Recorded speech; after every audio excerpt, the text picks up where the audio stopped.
Ito pwede na i-upload sa YouTube to. Sobrang ganda ng quality.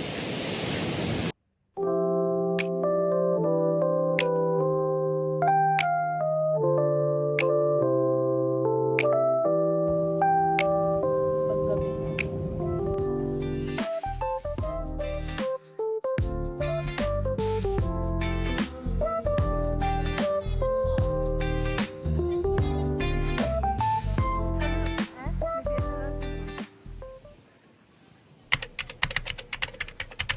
Ayan guys, tapos na kami mag-pictorial.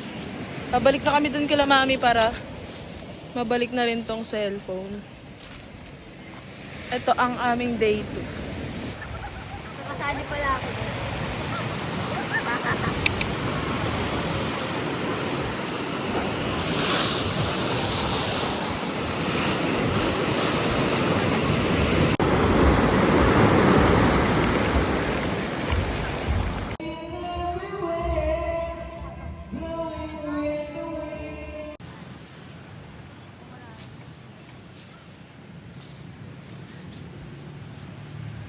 So guys, let's go dun sa rock surfing.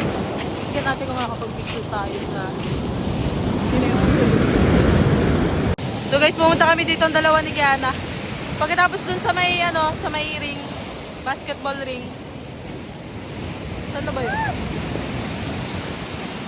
Yun, yung kulay puti. Dito kami pumunta.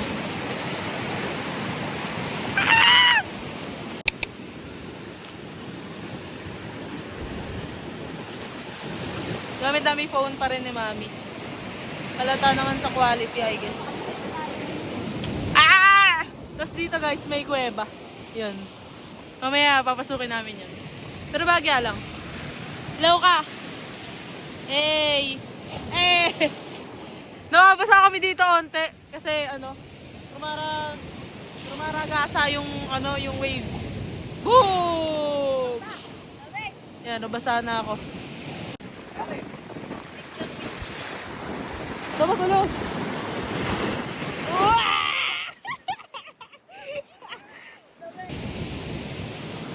Ito yung hanap namin talaga. Yung dagat talaga na maalat. So, yun. Last night, all on next day, heard you. Woo!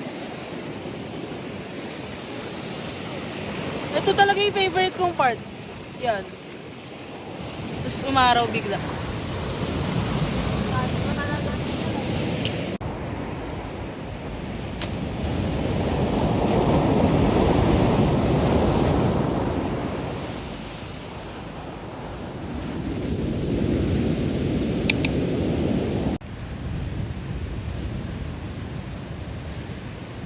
Nung umagahan namin kanina dun sa sa may labas ng villa namin, sinangag, may chicken inasal pa na tira, tas, tuyo, saka tilapia, tsaka, sinigang na hipon. Siyempre, kasama pa rin natin si Kiana Kins. Ugs. Yan, babalik na kami.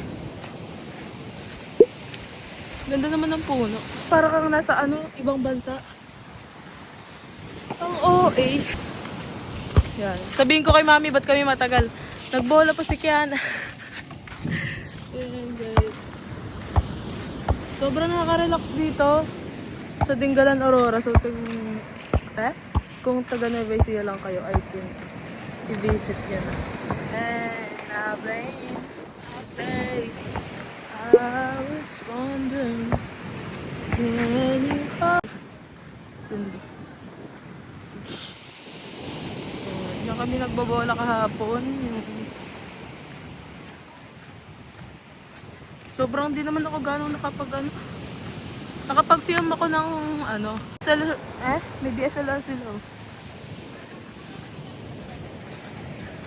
Let's go. Outfit check. Gagi, baka tapos na sila kumain ulit. Dito lang naman ako Ay. So yan. Dito kami dadaan sa kabilang hagdan. Mas malapit dito. Nag-volleyball din nga pala sila kaninang umaga. Tapos banda.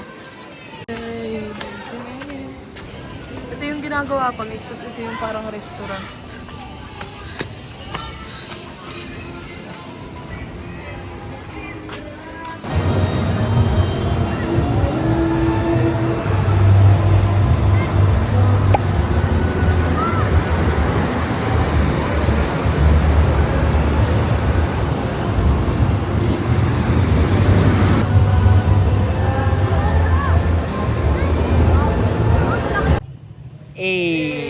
Masaya lang guys, energy lang.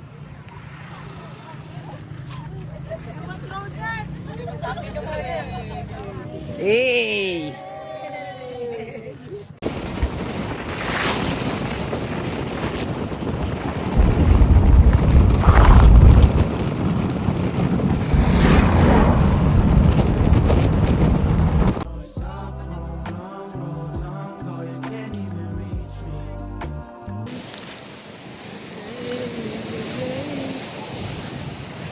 Ayan, for the back. Pag nakita ka dyan.